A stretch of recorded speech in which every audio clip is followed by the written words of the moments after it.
En el día de hoy, amigo oyente, llegamos al estudio de un libro que en realidad, si usáramos nuestro mejor juicio, probablemente ni siquiera lo compartiríamos por el aire, porque este es un libro que ha sido llamado el lugar santísimo de la Biblia. Y opinamos que es precisamente eso.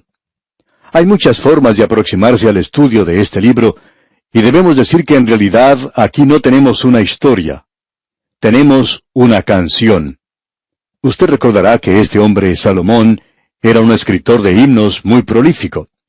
También es el escritor de los Proverbios y del libro de Eclesiastés. Hablando de Salomón, se nos dice allá en el primer libro de Reyes, capítulo 4, versículo 32, y compuso 3,000 proverbios, y sus cantares fueron 1,005. Es interesante notar que este hombre escribió 3,000 proverbios. Si usted los cuenta, aquellos que se han registrado en el libro de Proverbios, y aún se incluye al libro de Eclesiastés, encontrará que la suma total no llega a los 3,000.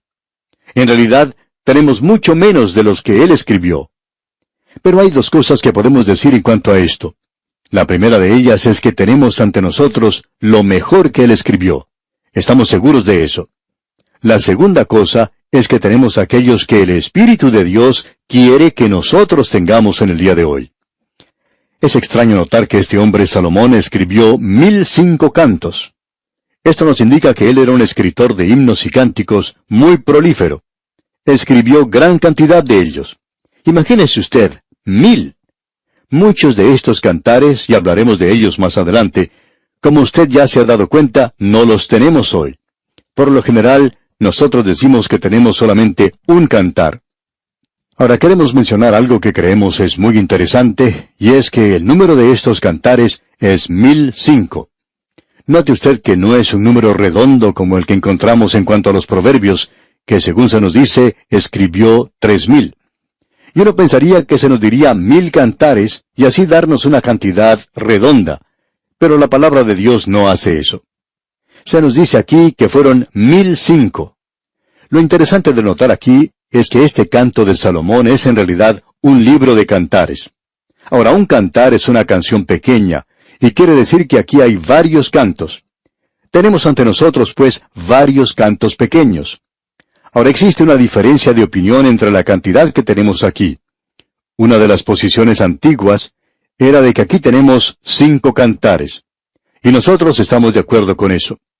Según la nueva Biblia de Scofield, tiene 13. Ahora, ¿cómo ellos llegan a esa cantidad? No lo sabemos. Pero sí podemos indicar que la nueva Biblia de Scofield es excelente. Sin embargo, nosotros continuamos aceptando la antigua división. Con eso queremos decir que son 5, y que en realidad tenemos aquí 5 cantares de Salomón en este libro de El Cantar de los Cantares. También creemos que ante nosotros tenemos una conexión maravillosa, así como también una relación maravillosa. Vamos a hacer esa división al continuar en el estudio de este libro. En el día de hoy, sin embargo, vamos a mencionar varias cosas como introducción, porque este es un libro pequeño que presenta una interrogante a aquellas personas que lo leen por primera vez. Es un libro diferente que tenemos en la Biblia. El creyente carnal no entiende bien y no interpreta bien este libro. Ha habido varias formas diferentes de interpretar este libro. Por ejemplo, Orígenes y Jerónimo lo llamaron una alegoría. Nosotros opinamos que es una alegoría de la Iglesia, un cuadro de la Iglesia como mencionaremos más adelante. Actualmente este pequeño libro ha sido abusado grandemente por personas que no han podido entenderlo. Cuando el apóstol Pedro quedó desconcertado por algunas de las epístolas del apóstol Pablo, él dijo, como también nuestro amado hermano Pablo, según la sabiduría que le ha sido dada, os ha escrito casi en todas sus epístolas, hablando en ellas de estas cosas, entre las cuales hay algunas difíciles de entender, las cuales los indoctos e inconstantes tuercen, como también las otras escrituras, para su propia perdición. Y pensamos que esto es una verdad que también se aplica a este pequeño libro, Cantar de los Cantares. En la nación de Israel, por ejemplo, los líderes no permitían que fuera leída por un israelí hasta cuando éste haya cumplido los 30 años de edad. La razón para eso es que existía el peligro de leer aquí con cierto sentido falaz o sugerente lo vulgar y lo voluptuoso, algo sensual y quizás sexual en lo que aquí se menciona. Hablando honradamente, tenemos que decir que aquí encontramos un cuadro maravilloso del amor físico, humano, del matrimonio. Y aquí encontramos una respuesta a dos grupos, dos clases de personas de la actualidad. A aquellos que se inclinan hacia el ascetismo, que mantienen que uno no tiene que casarse, y el otro es el de la lujuria. Y en este libro se nos indica que esas dos posiciones se encuentran equivocadas. Nos dice que el amor matrimonial es algo realmente maravilloso y una cosa verdaderamente gloriosa. El autor de estos estudios bíblicos, el Dr. J. Vernon McGee, contaba que cuando era joven se le había dicho que no predicara un sermón basado en este libro de Cantar de los Cantares, sino hasta cuando tuviera 60 años de edad. ¿Sabe usted lo que hizo? Allí mismo él predicó sobre este libro. Y eso es lo que hacen algunos predicadores jóvenes. Y él dijo que ya que habían pasado los 60 años, que él estaba calificado para hacerlo, por lo menos en lo que se relaciona a la cronología. Él entonces podía hablar en cuanto a este libro. Y nos dijo que él se daba cuenta que encontraba mayor significado que hace 40 años atrás. Y que el lenguaje tan elaborado y vívido, la forma de expresarse tan sobresaliente en este libro, era para él un cuadro maravilloso, un cuadro glorioso de nuestra relación con el Señor Jesucristo. No creemos que exista otro libro que le ayude a usted a acercarse tan completamente al Señor Jesucristo y de ser tan personal como este pequeño libro que tenemos aquí. Y cuando usted compara esto con la poesía de otros países hoy en día, países orientales por ejemplo, puede tomar la poesía persa y usted pensaría que está leyendo algo de la poesía moderna. Uno pensaría que está leyendo algo de ese lenguaje sucio que se escribe en la actualidad. Bueno, cuando usted hace una comparación, encuentra que lo que se menciona es restringido y moderado. Alguien lo llamó a este libro el lugar santísimo del Antiguo Testamento. Así es que no a todos se les permite entrar a este recinto sagrado. Aquí es donde usted entra al lugar secreto del Altísimo. Es la razón por la cual dijimos al comienzo que existe cierta agitación de nuestra parte, cierta inquietud para presentar esto en el aire. Y confiamos que en el día de hoy, si usted es un creyente carnal, o si usted no es un creyente, que simplemente no nos sintonice y no nos escuche por los próximos días. Pero si usted es aquella persona que está andando con el Señor y para quien el Señor Jesucristo tiene gran importancia, y si usted ama al Señor Jesucristo, entonces este pequeño libro aquí de Cantar de los Cantares va a tener un gran significado para usted. ¿Cuál es entonces el propósito de este libro? Es un libro poético y práctico. Aquí usted encuentra a Dios hablando a su pueblo en cánticos poéticos. Pensamos que es como uno de los cantos regulares que usted puede escuchar en el día de hoy y que presenta la historia de hoy. Y existe mucho de ese tipo de música en la actualidad y no la consideramos de muy alto nivel. Y de seguro que hay aquellas personas que clasifican esto aquí en esta misma manera también. Bien, permítanos ahora mencionar algunos de los propósitos de este libro, y estamos seguros que eso nos ayudará al estar aquí al comienzo del mismo y reconocer que necesitamos quitarnos los zapatos espirituales de nuestros pies. Nos encontramos ahora pisando terreno santo. En primer lugar, se nos presenta la gloria del amor matrimonial. Tenemos aquí la dicha matrimonial. Hay muchos que opinan que es bueno hoy esta libertad sexual que estamos apreciando. Pero quisiéramos compartir lo que dijo un joven que por algún tiempo vivió con un grupo que aceptaba ese amor libre, de esos que opinan que el casamiento no es algo necesario y viven simplemente como animales. Así es como lo describió este joven. Escuche usted. Él dijo, por varios años viví como animal, y si quiere saber la verdad, yo no creo que el sexo haya tenido más significado entre aquellos que nos encontrábamos en ese grupo que el significado que tiene para un animal. Por supuesto que no tenía mucho significado, amigo oyente. Así es que, en el día de hoy, esta generación joven que está inclinada hacia el sexo, y cuando su estilo de vida es nada más que una expresión sexual, opinamos que esta gente conoce muy poco acerca de eso. Todo lo que ellos conocen es lo que sabe un animal. Un perro en la calle sabe tanto como lo que saben ellos. Así es que a ellos les falta algo en la vida. Y este pequeño libro nos enseña lo sagrado del matrimonio. Se nos revela aquí el matrimonio como una buena institución. Nos muestra lo que es el verdadero amor. Aquí uno puede apreciar el corazón de un esposo satisfecho y el de una esposa dedicada. Esta nueva generación conoce mucho acerca del sexo, pero no sabe nada acerca del amor. Es la clase de amor que uno puede apreciar en las películas y entre aquellos que viven la vida inmoral. Aún un niño o una niña de 13 años sabe más hoy que lo que saben sus padres.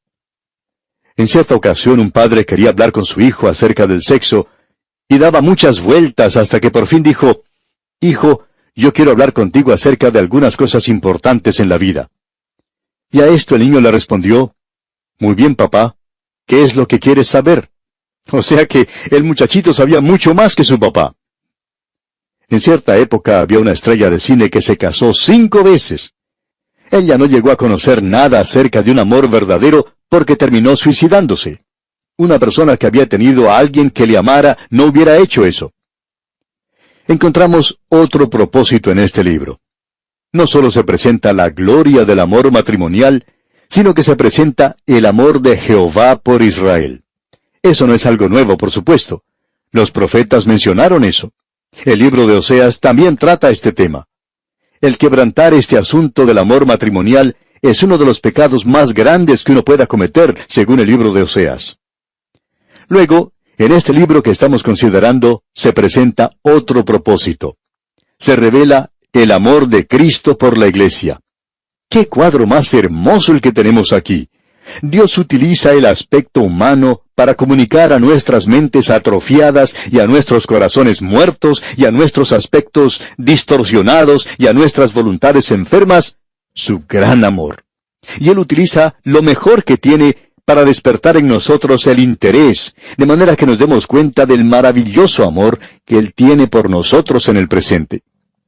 Este pequeño libro le permite a usted, amigo oyente, entrar en una relación maravillosa, una relación que probablemente usted nunca ha conocido antes.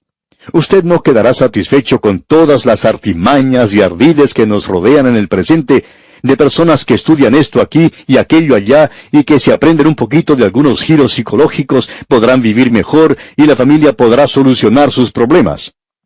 Amigo oyente, lo que hace falta en la actualidad es el conocimiento de la palabra de Dios y una relación personal con Cristo Jesús. Y hay muy pocos de nosotros que estamos experimentando esto en esta hora en la cual vivimos. También tenemos algo más aquí. Aquí tenemos el amor de Cristo por la persona. Ha habido grandes santos de Dios a través de las edades que han experimentado esto. El apóstol Pablo sabía algo de esto.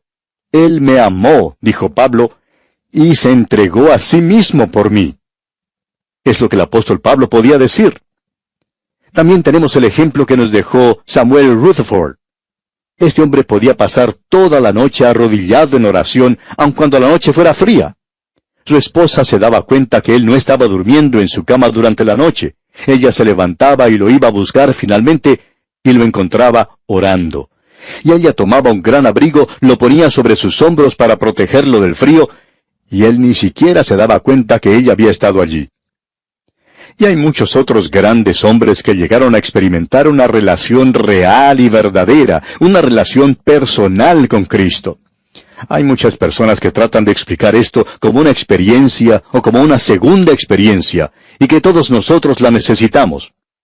Permítanos decirle, amigo oyente, que esto es mucho más que una experiencia. Esta es una relación personal con el Señor Jesucristo, pudiendo apreciar en realidad lo maravilloso que es Él. ¡Cuán glorioso es Él, amigo oyente!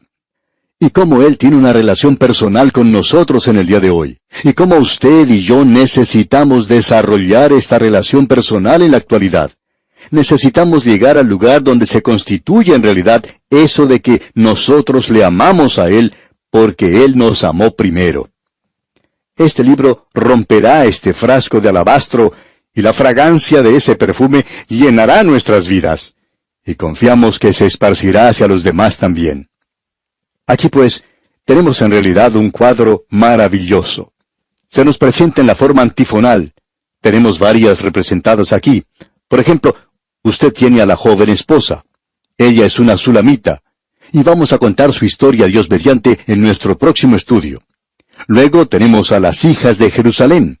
Como dijimos, tenemos a la sulamita. Ella es la esposa, y también tenemos al esposo. Se presenta aquí un intercambio hermoso de amor. Tenemos aquí también una pasión candente. Y permítame decirle esto cuidadosamente, amigo oyente, y regresamos a esto una vez más porque hay muchas personas que están siendo engañadas en la actualidad. Hay muchos que piensan que la vida cristiana es algo así como armar uno de esos juguetes baratos que uno puede conseguir en el día de hoy. Y de seguro que usted habrá visto juguetes que se pueden armar y que llegan con sus instrucciones. Usted toma la parte que se indica con la letra A y la pone junto a la parte marcada con la letra B, y luego toma la parte C, y luego todo queda en su lugar. Pero hay algunos de esos juguetes que son realmente complicados. Casi le falta a uno haberse graduado en la universidad para poder armarlos. Pues bien, hay muchas personas que piensan que la vida cristiana es así, que si usted puede lograr una pequeña mezcla de psicología, un poquito de sentido común, un poquito del arte de vender mezclado con unos cuantos versículos de la Biblia, que llegan a ser como un revestimiento de azúcar sobre una píldora, cuando usted toma eso, entonces se ha podido lograr todo. Amigo oyente, permítanos decirle que esa no es la solución a los problemas. Es la relación personal que nosotros tenemos con el Señor Jesucristo. Y hoy necesitamos una pasión candente por Él. No esa condición fría, tibia, que usted y yo encontramos en existencia en el presente en la iglesia y entre aquellos llamados creyentes dedicados. Yo no sé lo que usted piensa, amigo oyente, pero hay veces que a mí me cansan algunos de esos creyentes dedicados. La verdad es que no sé a qué están dedicados. Algunos de ellos son tan fríos como el invierno. Algunos de ellos son ásperos, poco amistosos. Y hay muchos que también son arrogantes en su actitud.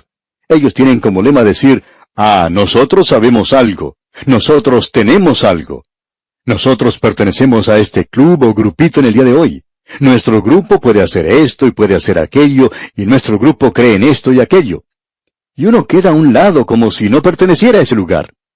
Amigo oyente, lo que en el día de hoy necesitamos es una pasión real, viviente, candente por la persona de Jesucristo.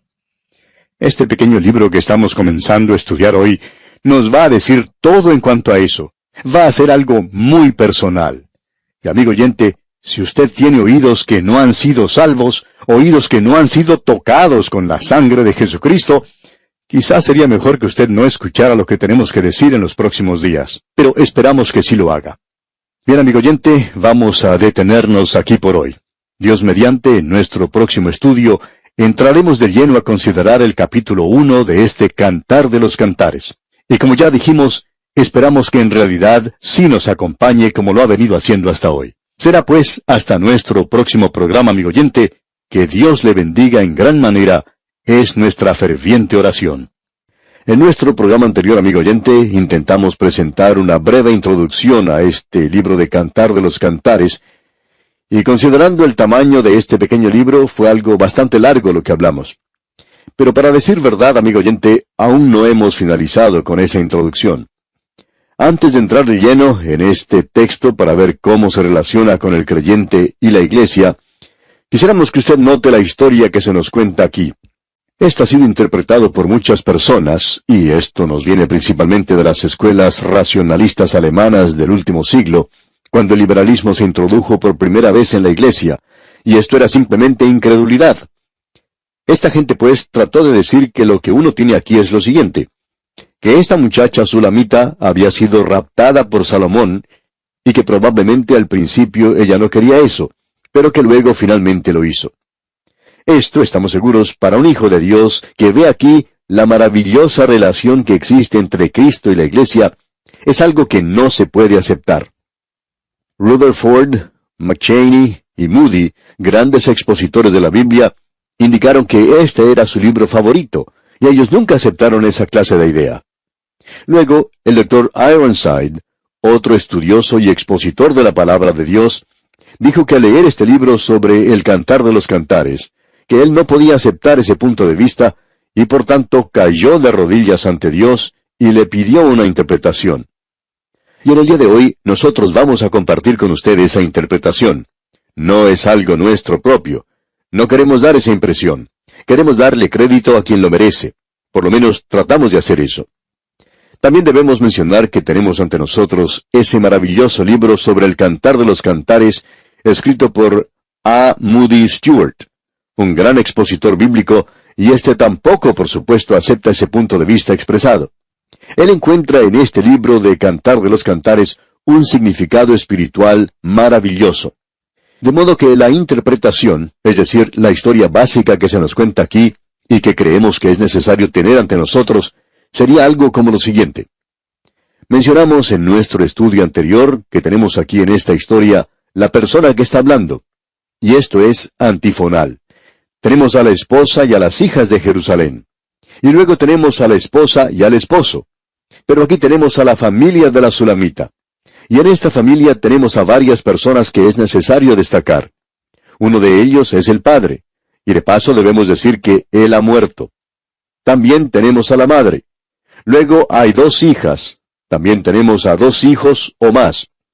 La hija mayor que se menciona aquí era lo que podemos llamar una cenicienta.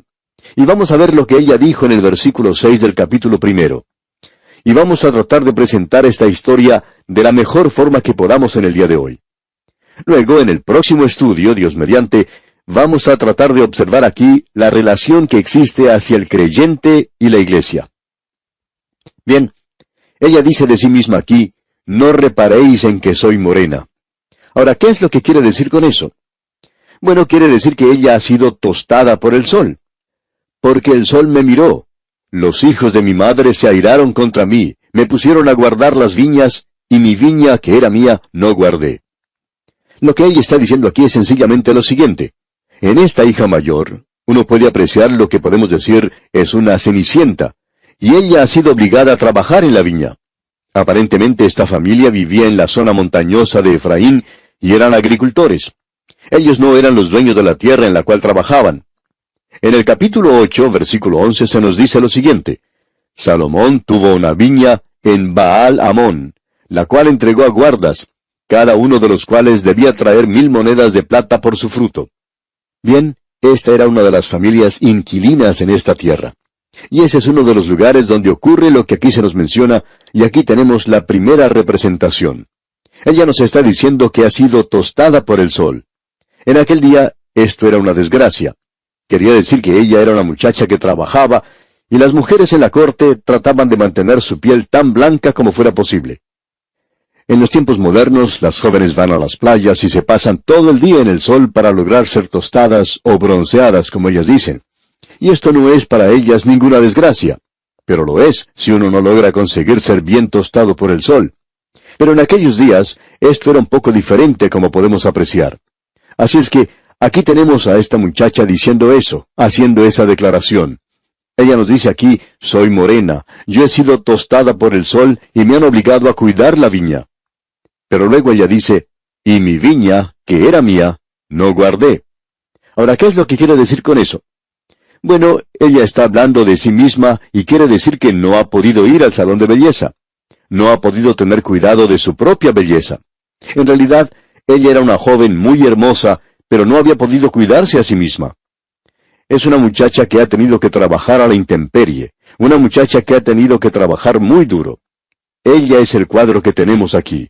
Y sus hermanos le hicieron hacer no solo eso, sino que también la hicieron cuidar las ovejas. Ella nos dice eso en el capítulo 1, versículo 8. Escuche usted. Si tú no lo sabes, oh hermosa entre las mujeres, ve, sigue las huellas del rebaño, y apacienta tus cabritas junto a las cabañas de los pastores. En sus actividades diarias, ella se encontraba cerca de las rutas que seguían las caravanas por esa zona montañosa. Si usted ha tenido la oportunidad de visitar esa zona, se habrá dado cuenta de lo escarpada que es. Por ese lugar transita un ómnibus que lleva a los turistas hoy, y la mayoría de ellos pasan por ese lugar cuando van a visitar otra zona. De modo que esta muchacha ha estado trabajando en la viña. Esa zona es muy buena para las uvas, podemos afirmar.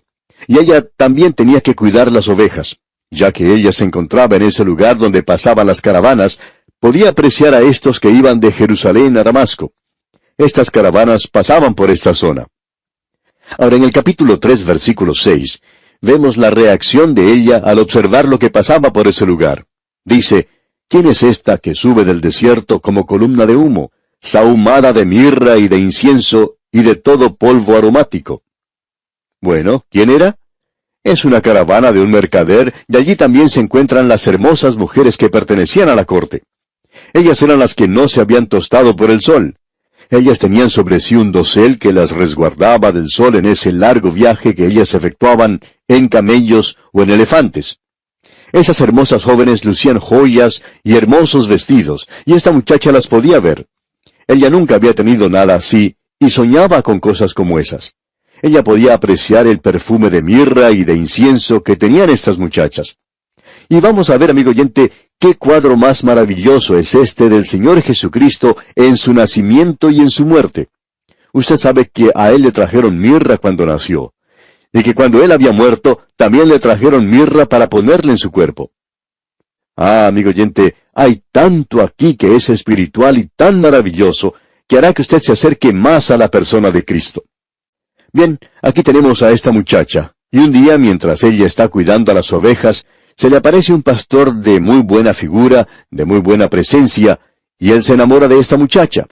Aquí tenemos un cuadro, y nosotros no nos deberíamos adelantar a decir esto, pero este es un cuadro de Cristo y de la iglesia. Y aquí tenemos lo que él le dijo a ella. Leamos el capítulo 2, versículo 2. Como el lirio entre los espinos, así es mi amiga entre las doncellas. Cristo amó a la iglesia, amigo oyente. Él se entregó a sí mismo por ella. Y él dice en el capítulo 4, versículo 1 de este mismo libro de Cantar de los Cantares lo siguiente. He aquí que tú eres hermosa, amiga mía. He aquí que tú eres hermosa. Tus ojos entre tus guedejas como de paloma, tus cabellos como manada de cabras que se recuestan en las laderas de Galaad. Este lenguaje es muy poético, es hermoso. Y aquí tenemos en realidad que esto es un cuadro del amor de Cristo por la iglesia. Cristo amó a la iglesia, se entregó a sí mismo por ella. Luego, finalmente, ella da a él su corazón. Y en el capítulo 2, la primera parte del versículo 3, leemos, como el manzano entre los árboles silvestres, así es mi amado entre los jóvenes. Y luego, este versículo finaliza diciendo en su segunda parte, bajo la sombra del deseado me senté, y su fruto fue dulce a mi paladar. Cristo dijo, venid a mí todos los que estáis trabajados y cargados, que yo os haré descansar. ¿Sabe usted, amigo oyente, lo que es en realidad el descansar en el Señor Jesucristo? ¿Es Él una realidad para usted? ¿Descansa usted en Él? Ah, amigo oyente, cuán maravilloso podría ser todo esto para usted. Aquí no estamos hablando de religión ahora, no estamos hablando acerca de una organización. Estamos hablando, amigo oyente, de una relación personal, una relación de amor con el Señor Jesucristo. Luego que ella le entrega su corazón, ambos quedan completamente enamorados. Y no hay nada como el amor matrimonial. Y en el capítulo 2, versículo 16 podemos leer, mi amado es mío, y yo soy suya. Él apacienta entre lirios. ¡Cuán hermoso es esto, amigo oyente! Y esto nos demuestra aquí que existe esa maravillosa relación personal. Luego vemos que él la llevó a comer en una oportunidad cuando aparentemente él viajaba por esa zona. Todo lo que ella sabía de él era que él era un pastor, pero era un pastor muy prominente. Eso es algo evidente. Leamos en el capítulo 2, versículo 4 lo que dice. Me llevó a la casa del banquete, y su bandera sobre mí fue amor. Así es que él la llevó a cenar. Bien, ese era un pastor muy peculiar. Él en realidad no tenía ningunas ovejas que ella pudiera ver. Las otras ovejas no eran de esa como podemos apreciar. Pero ella no podía ver a esas ovejas. Y ella le había preguntado algo en el primer capítulo de este libro, en el versículo 7, donde dice, hazme saber, oh tú a quien ama mi alma, ¿dónde apacientas? ¿Dónde cesteas al mediodía? Pues, ¿por qué había de estar yo como errante junto a los rebaños de tus compañeros? O sea, ¿dónde están tus ovejas? Él es un pastor un poco extraño. Luego, un día él anunció que se iba a ir. Y él dijo que iba a regresar. Él dijo, no se turbe vuestro corazón. ¿Creéis en Dios? Creed también en mí. En la casa de mi Padre muchas moradas hay. Si así no fuera, yo os lo hubiera dicho. Voy pues a preparar lugar para vosotros. Y si me fuera y os preparare lugar, vendré otra vez, y os tomaré a mí mismo, para que donde yo estoy, vosotros también estéis. Bien, ya pasó ese día, y ella esperaba, y finalmente su familia y sus amigos comenzaron a ponerla en ridículo. Ellos le decían, tú eres una muchacha campesina, sencilla, que ha sido engatusada por él. Y observe usted lo que dice el apóstol Pedro allá en su segunda carta universal, capítulo 3, versículo 3. Dice él, sabiendo primero esto, que en los postreros días vendrán burladores andando según sus propias concupiscencias y diciendo, ¿dónde está la promesa de su advenimiento? Bueno, ella confiaba en él, ella le amaba, ella soñaba con él, digamos de paso. Y en el capítulo 3, versículo 1 de este libro de Cantar de los Cantares se nos menciona un sueño. Allí dice, por las noches busqué en mi lecho al que ama mi alma, lo busqué y no lo hallé. Permítanos ahora hacerle una pregunta, amigo oyente, que es muy personal. Es tan personal que quizá ni usted ni yo deberíamos responderla. Y es la siguiente. ¿Extraña usted en realidad a Cristo? ¿Desea usted estar con Él? Bien, sigamos adelante. Cierta noche, ella se encontraba inquieta sobre un sofá, y a la habitación entró el aroma de cierto perfume. Era la costumbre en aquellos días que el enamorado iba a visitar a su novia, y había una ventanilla en la puerta donde uno podía meter la mano para asir la manecilla del cerrojo, y el enamorado pondría mirra o incienso, algún perfume allí. Y ella podría oler ese perfume. Y vemos el versículo 5 del capítulo 5 que dice, yo me levanté para abrir a mi amado, y mis manos gotearon mirra, y mis dedos mirra que corría sobre la manecilla del cerrojo. Como usted puede apreciar, amigo oyente, ella sabía que él había estado allí. Ella se daba cuenta que él en realidad no la había olvidado. ¿Tiene usted, amigo oyente, la evidencia en su vida de la fragancia y el perfume de Cristo hoy? Ah, amigo oyente, no se deje satisfacer con algunos ardides que circulan en la actualidad y que parecen hacer de usted un supersanto. ¿Por qué no ir al punto céntrico del asunto? ¿Qué significa Cristo para usted ahora mismo? ¿Existe una fragancia de Cristo en su vida, amigo oyente? Ahora ella sabía que Él estaba cerca, y Él dijo, he aquí yo estoy con vosotros hasta el fin del mundo.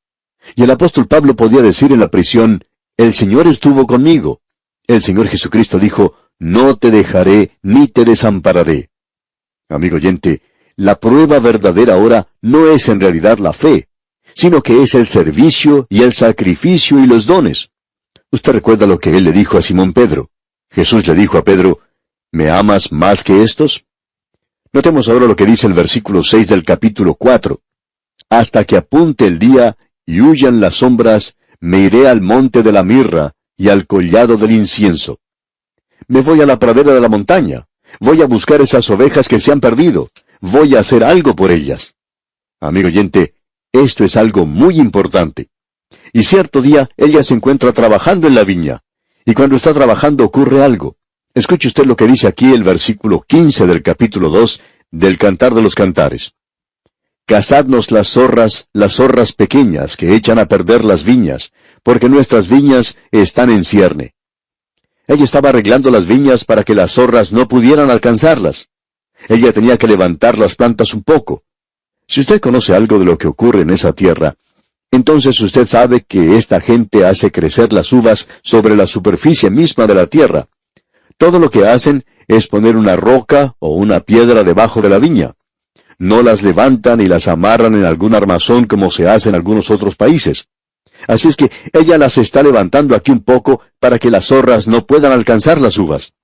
Y luego, más adelante leemos que por el camino se puede observar una columna de humo. Leamos el versículo 6 del capítulo 3. ¿Quién es esta que sube del desierto como columna de humo, sahumada de mirra y de incienso y de todo polvo aromático? Por todas partes se escucha la llamada, «He aquí, el rey Salomón se acerca». Pero ella está ocupada y no conoce al rey Salomón. Y alguien se acerca a la muchacha que está trabajando y le dice apresuradamente, «Oye, el rey Salomón te está llamando».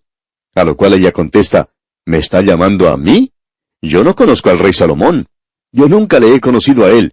¿Por qué me va a estar llamando?» Escuchemos lo que dicen los versículos 8 al 10 del capítulo 2. La voz de mi amado, he aquí él viene, saltando sobre los montes, brincando sobre los collados. Mi amado es semejante al corzo o al cervatillo. Helo aquí, está tras nuestra pared, mirando por las ventanas, atisbando por las celosías. Mi amado habló y me dijo, levántate, oh amiga mía, hermosa mía, y ven.